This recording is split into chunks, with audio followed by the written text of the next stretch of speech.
Radiation because it's a strong gamma emitter, but it gives off beta radiation in the thyroid gland and can cause thyroid cancer, but it can also cause many other illnesses, in children especially, because the thyroid gland is very important for growth. So you could have mental retardation, you can have stunted growth, you can have various deformations in the growth of the child as a result of damage to the thyroid gland. Cesium-137 is similar to potassium, and as such it follows the same chemical pathways of potassium, and it goes to the blood and the soft tissues. And as a result, it lodges in the meat of an animal. And this is why cesium-137 is of particular importance for consuming food. If people are eating fish or flesh, then if the animals are contaminated with cesium, you're going to get it into your body, and it's going to go into your tissues as well. So the cesium is very bad news for agriculturalists. In northern England, for almost 30 years after the Chernobyl accident, the farmers in northern England had to have all of their sheep tested for cesium before they were allowed to sell it for human consumption. And in many cases, it was not allowed because the cesium levels, the radioactive cesium levels, were too high. Strontium-90 behaves like calcium. It goes to the bones, the teeth, and mother's milk. Strontium-90 doesn't give off any gamma radiation, and consequently you don't hear as much about it. But it's very damaging ultimately, and since it goes to mother's milk, it means the mother passes it right on to the child, and it's very dangerous for developing children. Lesson number 3. So the first two lessons basically is radioactive substances are substances whose atoms are disintegrating. And in fact, the number of disintegrations per second is called the number of becquerels. A becquerel is 1 disintegration per second. 7,000 becquerels would be 7,000 disintegrations per second. A terabecquerel is 1 trillion becquerels. It's a very frequent unit of measurement. So a terabecquerel would be 1 million disintegrations every single second. That's what a terabecquerel means. Now, lesson number 3 is that chronic exposure to radioactive substances increases the incidence of cancer, leukemia, and genetic damage, and also there's increasing evidence that it increases the incidence of strokes, heart attacks, and affecting intelligence. This business about affecting intelligence, even at fairly low chronic levels of exposure, only applies to children during a certain stage of their development, in utero, when they're still unborn. But if they're exposed at a certain stage of the pregnancy, then sure enough, you find their intelligence is impaired later on. This was observed in the survivors of Hiroshima and Nagasaki bombings. And recently, there was a very good article published about survivals of Chernobyl, where the children in a certain period of exposure have all shown progressively lower performances in school as a result of impaired intelligence. And it seems to be very clearly directly related to the levels of radiation exposure. So there are many things that we're still finding out about radiation exposure. There is also, and this is another important fact to bear in mind, is that there's a latency period. When you talk about chronic exposure to radioactivity, you don't see any effects immediately. Well, you do see some effects, but they're rather subtle. You don't generally see macroscopic effects right away. Generally, it takes years. And depending on the type of illness, the latency period is particular to the illness. In the case of lung cancer, for example, with uranium miners, it's generally about 20 years before you really start seeing an increase in lung cancer. So it's after, many times after these miners have stopped working, that you then start seeing an increase in lung cancer from radiation exposure they received far earlier in their careers. In the case of thyroid cancer, it's more like 5 years. In the case of bone cancer, it's in that same order as well, 5 to 10 years. So it all depends upon the kind of illness. But this delayed effect means that, Fukushima only happened 4 years ago. So when people say, well, everybody's okay, it's not long enough. You haven't waited long enough. You have to wait and see what's going to happen. After Chernobyl, there were more than 5,000 children in Belarus who had to have their thyroids removed surgically because of damage from radioactivity. But that didn't really start showing up in measurable amounts until about 5 years after the Chernobyl accident. Now, Madame Curie, she discovered radium and polonium from uranium ore. And she made an important discovery that's very important today for people who are concerned about uranium mining, because she separated uranium from the uranium ore, and she found out that indeed, as Henri Becquerel had said a couple of years earlier, the uranium is radioactive. But what she found is that the residues were 6 times more radioactive than the uranium. And that's true of every uranium mine in the world.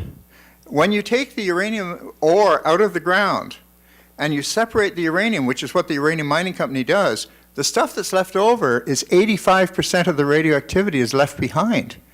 And she discovered that in careful work that she did, and she discovered 2 elements in particular, radium and polonium, that were in large part responsible for this.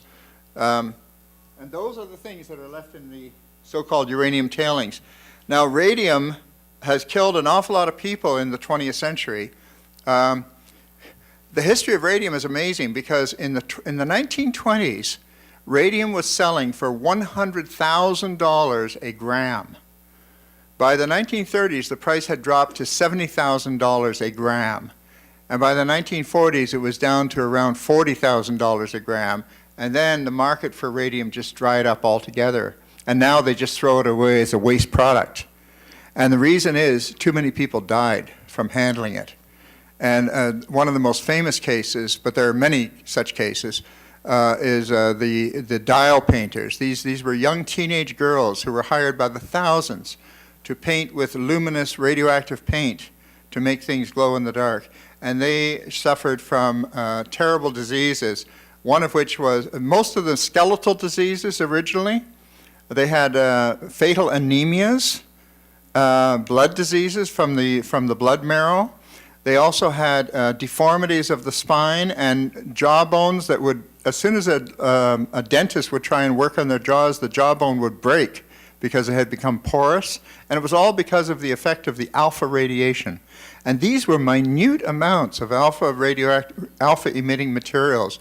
We're talking about, I think in the maximum case, it was something like about 10 to 20 micrograms of radium in the entire body. A very small amount. And even so, that small amount of radium had distributed itself through the entire skeleton to such a point that when they did autopsies, every bone in the woman's body, if left overnight on a photographic sheet in a dark room, would take its own photograph because of the radioactivity from it. It's called an autoradiograph. And then, many years later, the women who did not get bone cancer and did not die from those diseases ended up starting to get head cancers. And those head cancers they had a longer latency period, and so it took longer for them to kick in. It was also due to the fact that the radium in the bones was actually changing into radon gas inside the body. And that radon gas was being carried by the blood up to the brain, and it was collecting in the head and causing these head cancers. So these examples that took place long before the first nuclear reactor was ever built, long before the first atomic bomb was ever conceived, taught us early on about the dangers of radioactivity. We've heard about Alexander Litvinenko, the ex-KGB agent who was poisoned by a small amount of polonium-210. That's what Marie Curie found in the uranium ore, is polonium-210. And this man died an excruciating death over a period of about 20 days. And the doctors had a lot of trouble figuring out what it was. Polonium turns out to be, I think, unquestionably the most toxic element on Earth. It turns out that according to the Los Alamos National Laboratory's chemistry division, they say that polonium-210 is also 0. The background of strontium-90 is 0. So when they say that it's comparable to background radiation, that's a complete fiction. In fact, I do not believe that there is any naturally occurring radioactive material which goes to the thyroid gland the way iodine-131 does. So there's no comparison between iodine-131 and any kind of background radiation. Underground miners, of course, have died by the thousands from radon exposure, and this is very well documented. In fact, retrospectively, once they discovered in the 1800s, in the 19th century, once they discovered that lung cancer was what was killing these miners, they started looking for the cause, and by 1930 it was very well established that the cause was radon, because they did experiments with animals, and they showed conclusively that it was the radon that was causing these lung cancer deaths. And when they did retrospective, going back and looking at records hundreds of years earlier, they found out that men have been dying for centuries, underground miners, because of these radon present in the mines. Now, this is a picture of alpha radiation in lung tissue. It's taken through a microscope, and it's a time exposure for 48 hours. You see that little star-shaped thing there? It's really an optical illusion. Each one of those spikes is a track of an alpha particle given off by a tiny little microscopic particle of plutonium, which happens to be an alpha emitter. And so that's what you see in 48 hours, and you notice those tracks do not go very far. The alpha particles have very little penetrating power, but they do enormous damage to the cells that are in that small radius. And if those cells are able to survive and reproduce, you have planted the seeds of a lung cancer, which will not come to fruition for 20 years or more. And by the way, once you start seeing an increase after the 20 years, you then see increases every year thereafter, so that the British Columbia Medical Association describes it as a gradually flowering crop of radiation-induced cancers that doesn't start till 20 years, but then continues every year thereafter. So lesson number 4, maybe, how's my time? Am I out?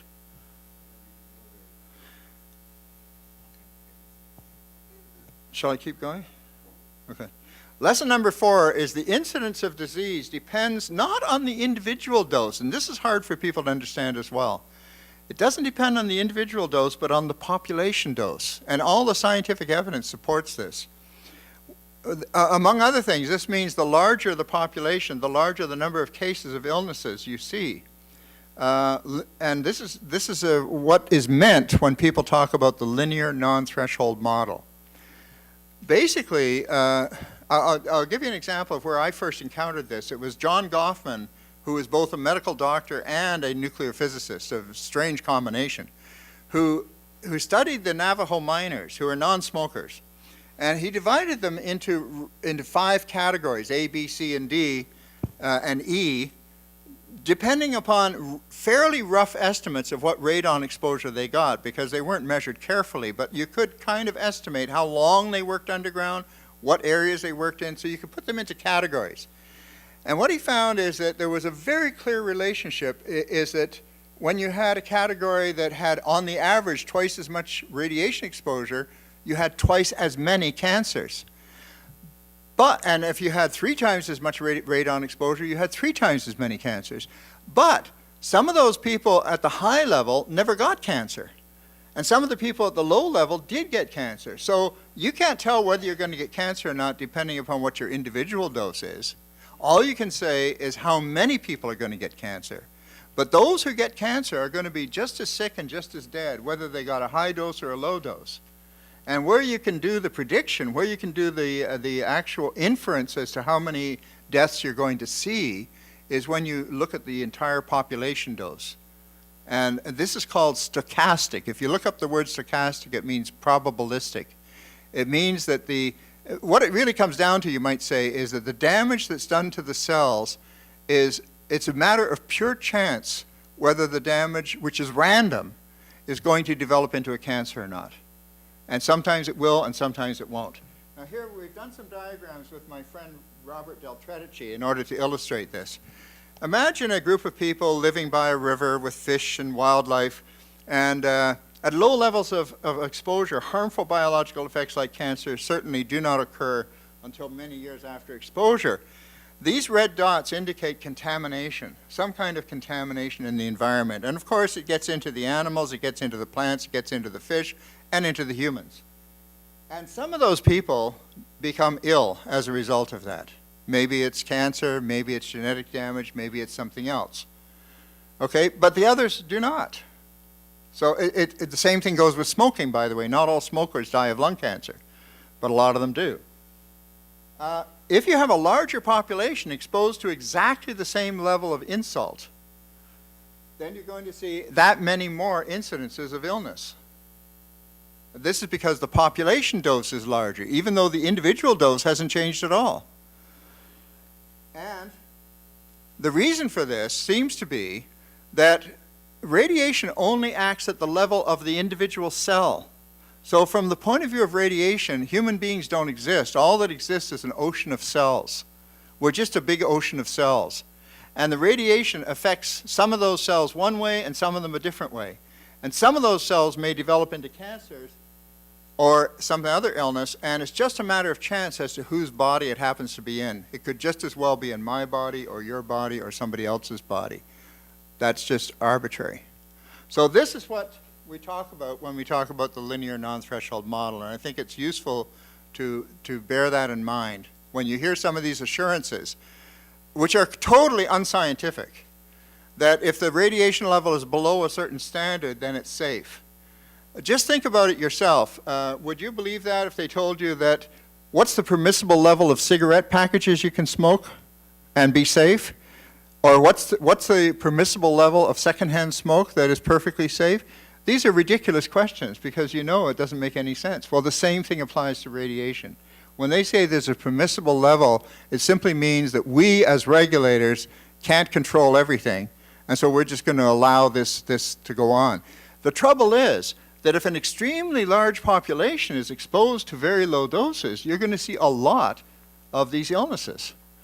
So in the case of a Fukushima-type accident, you're talking about many, many millions of people being exposed. If there was only a handful of people exposed to those levels, maybe you would not see any or very few illnesses. But when you have millions of people exposed, you're going to see a lot. Can I stop now? Yeah, I think so. Yes. Okay. All right. Well, the only other thing I wanted to say is this, and then I'll turn it over to GUNTER, is that when we talk about, this is just my last point. The reason why uranium mining residues are so radioactive is because uranium itself disintegrates all the time. And as it's disintegrating, it's turning into other materials. And there's a whole list of them. It's called the decay chain of uranium. Now, when you mine uranium, you only take away the top part, the uranium part, and you leave all the rest behind. And that's 85% of the radioactivity. And it turns out that because that top element there, thorium-230, has a half-life of 76,000 years, 76,000 years, it means that that top element, thorium-230, as it disintegrates, it's constantly replenishing all the others. So the others do not go away also for 76,000 years. And that's why you have a very, very long-term hazard, which fundamentally doesn't change for century after century after century. The total amount of those radioactive materials is unchanging because it's being replenished constantly. And that's the problem with the uranium waste. Thank you. Okay, my name is GUNTER WIPPEL. I'm from Germany. And actually Gordon has taken a lot of the work from me because all the things he explained and he talked about in theory we have seen in Germany with the uranium mining and its aftermath. So I'll try to follow the schedule here a little bit. I'll talk a little bit about the historical background, the mining, the aftermath, the deaths and diseases that came from it, the reclamation projects, the attempt to reclaim the whole thing, and the costs. First of all, mining was done in the Ore Mountains, which is an area in what is it used to be East Germany and Czechoslovakia. It's a mountain area, and mining started there already 500 years ago. There was silver mining at that time, but also acid mining has been done, and the silver was so pure that it was used, the coins that were made from it were used as a reference, so it was called the Joachimsthaler, and it became the name of dollar later on. But a lot of people died on those mines, and they died from what we know today is lung cancer, as Gordon explained. At that time, it was just called lung disease of the area because people didn't know about cancer. After World War II, both USSR and United States started to build nuclear weapons, and they needed uranium for that. Now we have heard where the United States found uranium. USSR found uranium in the so-called Erzgebirge, literally translated ore mountains. And this was in the Russian zone, and later on the Russian zone became the German Democratic Republic, and the other ones were made into West Germany. All the mining of uranium in the first years of the East German area went into the nuclear weapons of USSR. You see, can't go to that without a little bit of history. Germany was split in East Germany and West Germany, and the uranium mining area was in East Germany, and it's a border to Czechoslovakia. There was also uranium mining in Czechoslovakia. Now, to cover up things a little bit, it was military secret. The whole company was not called Uranium Mining Company, it was called Wismut, and became a Soviet-German corporation. It left, well, uranium was mined at 21 mining sites all over the place, 7 milling sites, and all kinds of mining techniques were used. Open pit mines, underground mines, and even in situ leaching was used. Sometimes open pit mines and underground mines were even combined. That's what one of the underground mines looks like. One of the open pit mines looks like.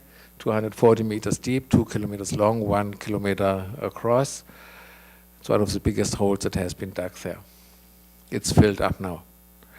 They continued underground mining at up to 500 meters below the ground from the ground level of this open pit. Another view. They also did underground mining in many places. The underground mines went down to 2,000 meters underground. Has been very hot down there, and you see the protective clothes the miners are wearing. They are naked, or up. They wore pants, I guess, but in the upper parts they were naked. They were drinking at the beginning even water from the mine, because they didn't realize it's radioactive. Nobody told them it's radioactive, they shouldn't do that. It took them for those places 1 hour just to get to their workplace. The total length of the galleries and tunnels that were dug is about 4,500 kilometers underground. The total of uranium that was produced in East Germany is about 220,000 tons of uranium. And you see it declined in the later years, but it provided a lot of the uranium for the USSR. In the beginning, there was many people employed there. In the beginning, it was not only employed there were also forced labor. People who were in prison, they were just transferred to work there. Soldiers were working there, and all kinds of forced labor, not people who were employed. The number of people working in the mines became less over the years. Altogether, over the period from 1945 till 1990, it was about 1.5 million of people who were employed at one time or another in the mines, or in the milling operations, etc.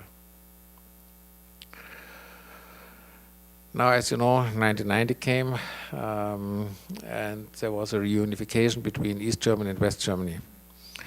Part of the reunification treaty was that the West German government would take over responsibility for all of the tailings left by the East German company Wismut, and would also have the financial responsibility for that.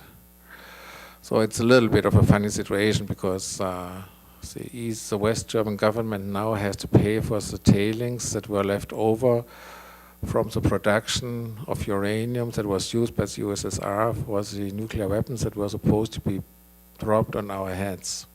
A little bit strange, but that's the way it is.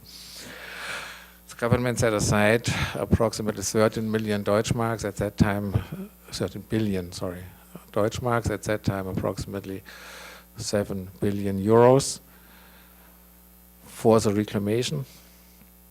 And former mining company Wismut was made into a limited company and is in charge of the reclamation work.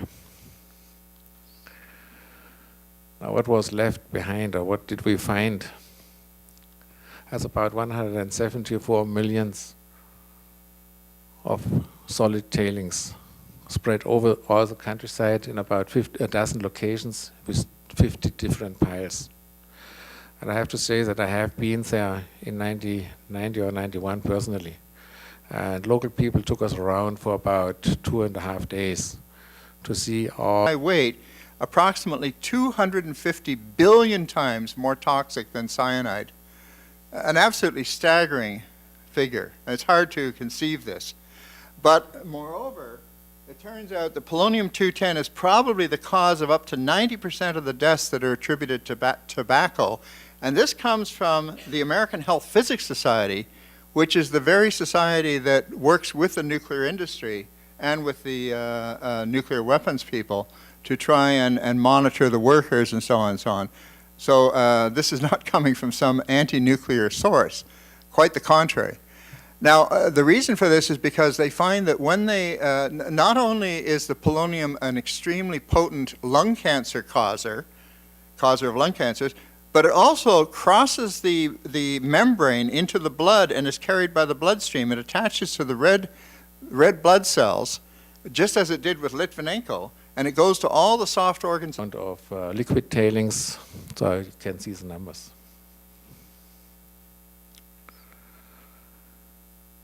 Some of the issues that were besides that is that to be able to mine, a lot of water was pumped from the underground mines and from the open pits. And this water, of course, contained uranium and all its decay products. And they were dumped into nearby creeks without any treatment.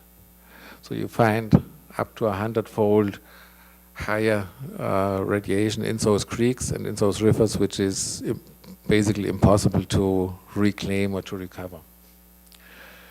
In several areas, there's highly elevated radon-222 levels, and Gordon just explains that radon-222 is the one that's responsible for lung cancer. When mining had started in 1945, the Russians were, of course, very pressed to get uranium as much as possible, as quickly as possible. So there was no precautions taken. So all the waste rock and all the tailings were just dumped somewhere. There's no lining. So all the seepage into the underground watersheds is continuing. And even in some cases, even some creeks were just buried under tailings.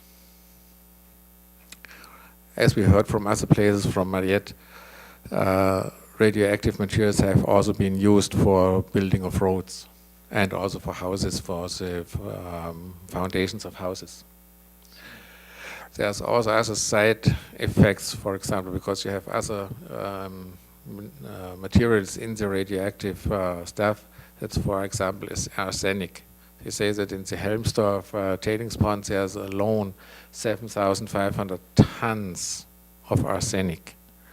You don't want that in the environment, but nobody can stop it from spreading because the tailings ponds, they are not lined. There's no way to keep the stuff out of the environment.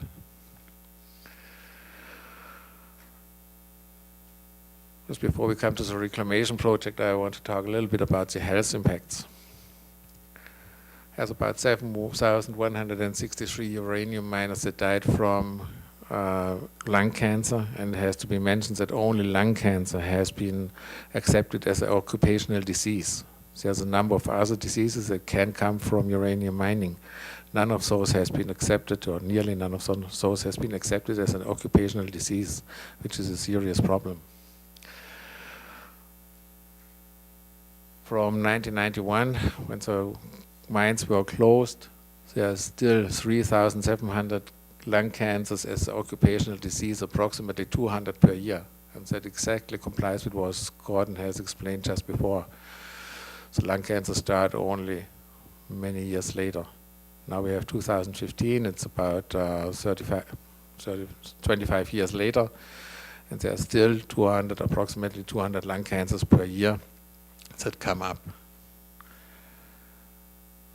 Other diseases have not been recognized, and the compensation process is looked upon by many people as not satisfactory.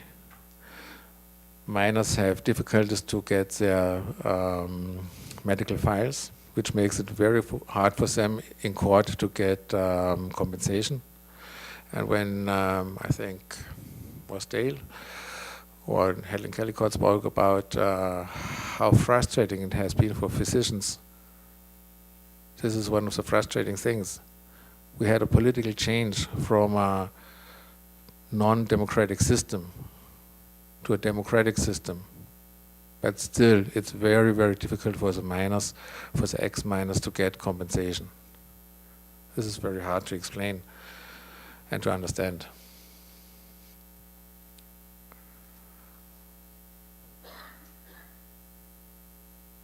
As you may know, there's social insurance, or actually it's employer's liability insurance, which has to pay for RC compensation. From 500,000 people who worked in the mining business, only 165,000 could approximately be tracked later on.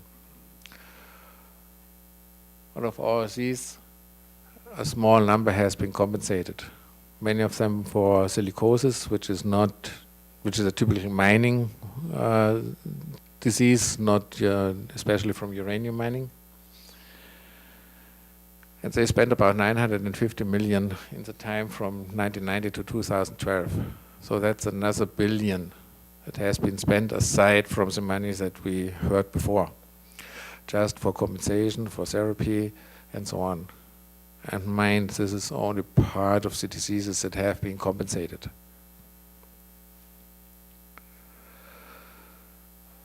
So when reunification came about, there was a decision to do a reclamation of the area. Now I'm kind of critical of this word reclamation, rehabilitation, and all these things, because it suggests that the nature can be restored to its original beauty or something like that. And some companies are very good at having very neat, very slick, animated PowerPoint presentations. And I remember one from Areva in 1992, where they show after the mining, everything is filled back into the open pit, and the grass grows, and trees start growing, and the deer go grazing there, and everything is as before. Well, that's not like that. The only thing that you can do is try to limit the damage. You cannot rehabilitate to a state as before. That's impossible. That's possible on a PowerPoint presentation, but not in reality. So this is what it looked like in 1991 or 1990. You see the waste rock pile, which is just waste rock, not tailings from the mine, close to the houses, 30, 40 meters high. You see there's birch trees growing on it. It looks pretty natural in some places. But then if you look at the hills, they are very regular. So you soon realize, oh, the hills, or many of the hills you see around there, they are not natural. They are tailings or waste rock. It's about in one of the tailings ponds, of the bigger ones, there's 90 million tons of radioactive sludge. And the plan was to replace part of the tailings in the old open pits. Actually, there has no lining been used. There was a big discussion about that, but lining has not been used. The other tailings should be leveled somehow into the landscape and covered to minimize radon exhalation. The tailings bags and put cement to it and so on, and they put it in the tailings. So it does not, you can't dispose of it simply. Just another problem. Okay. One of the other problems that comes with it is that a part of the mining projects that have been before 1960, for certain reasons, have not been included into the mining reclamation plan. So they cause more costs. And we have seen tailings where where water comes out. Looks very nice, good, but it's all contaminated with uranium. So they figured there's like 50 or 60 kilograms of uranium coming out of those certain tailings dams which still exist somewhere in the mountains and that are not reclaimed at all at this time.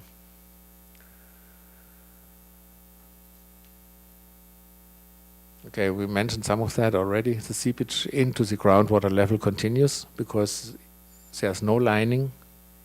The tailings ponds have not been relocated because it would have been too costly or too complicated.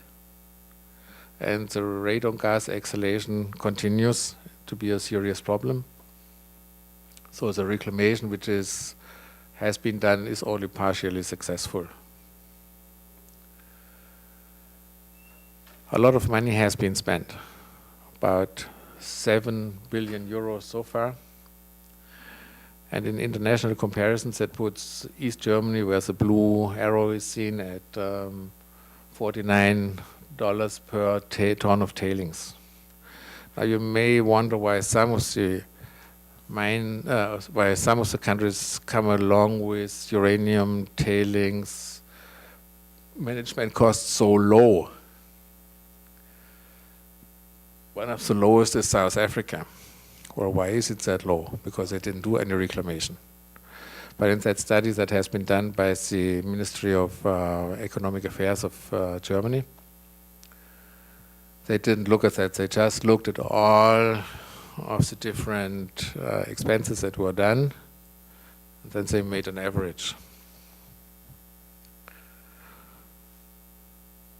It's the same thing, just as a reference to the yellow cake, pounds of yellow cake produced.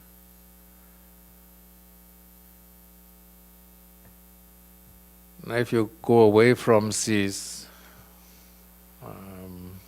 results, you can estimate between make an average of all available data. You reach at a much higher cost of 15.76 US dollars, and that's all 1993 costs. If you go to 2013 costs with 1% inflation rate, you reach nearly 20 euros reclamation per ton of tailings as an average.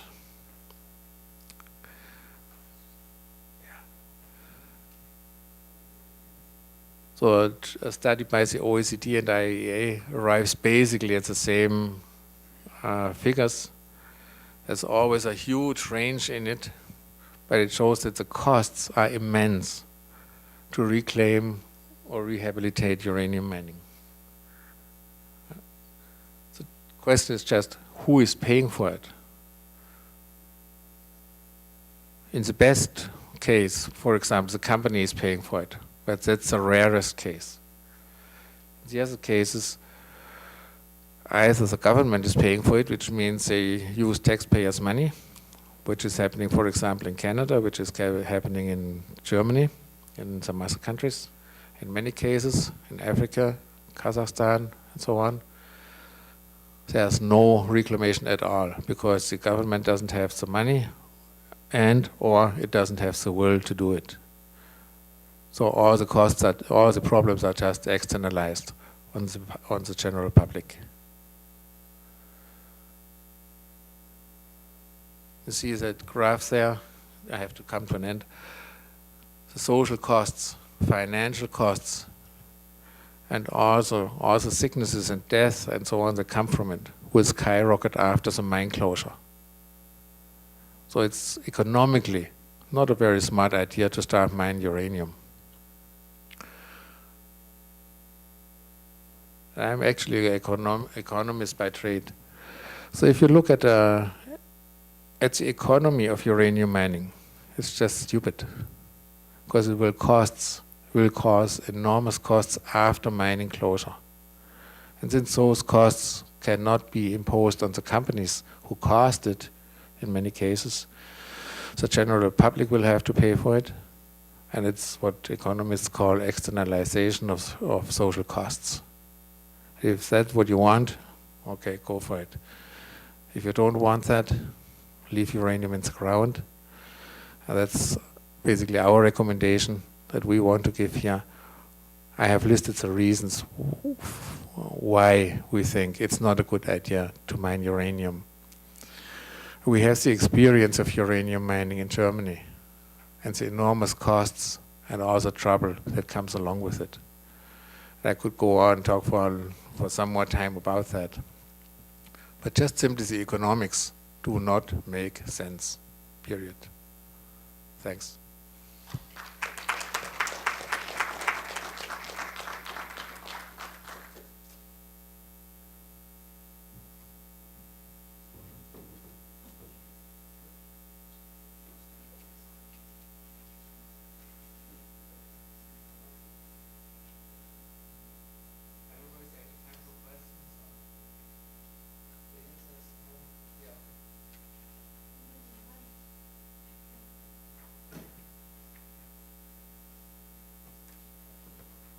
Is there any questions? You can get a quick question in with the gentleman. Yes, my name is Dr. Band. I'm a medical oncologist, and I have one question for Mr. WIPPEL. Is there a significant difference of lung cancer between workers who worked exclusively in open pit mines and those who worked exclusively in underground mines? Well, as far as I know, the Bundesamt für Strahlenschutz, the Federal Agency for Radiation Protection, in their studies, they have not made a difference between that. Actually, there has been no radiation monitoring of the miners in the beginning years of the mining. So they had to estimate how much radiation exposure people had who worked in the mines. And as far as I know, there has been not made a difference between open pit mines and underground mines. They just estimated they were working underground, so they got so and so much radiation. They were working in open pit mines, so they got so and so much radiation, and I don't know of any differentiation between open pit and underground mines.